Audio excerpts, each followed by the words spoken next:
नेपाल र चीन सीमा क्षेत्रबाट एउटा अत्यन्तै डरलाग्दो र गम्भीर खबर बाहिर आएको छ। चीनको जलस्रोत मन्त्रालयले चेतावनी दिएको छ कि नेपालका नदीहरूको सङ्गममा एउटा विशाल ताल बनेको छ जुन कुनै पनि बेला फुट्न सक्छ।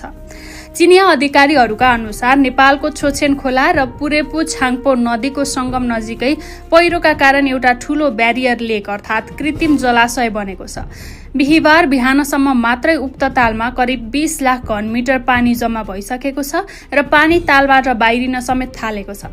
चीनिया सरकारी सञ्चार माध्यम सीसीटीभीले जनाए अनुसार आगामी 3 दिनभित्र त्यहाँ थप 30 लाख घनमिटर पानी जम्मा हुने अनुमान छ।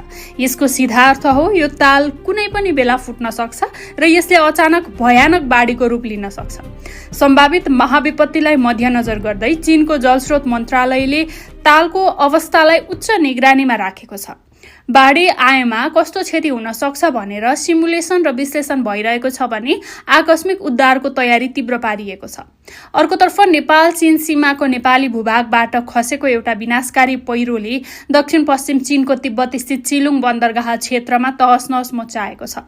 यो विपत्तिमा परि बिहिबार बिहानसम्म 3 जनाको मृत्यु पुष्टि भएको छ भने 2 जनाको मात्रै जीवित उद्धार गरिएको छ। तर सबैभन्दा कहाली लाग्दो तथ्याङ्क त के छ भने अझै 558 जना बेपत्ता छन्।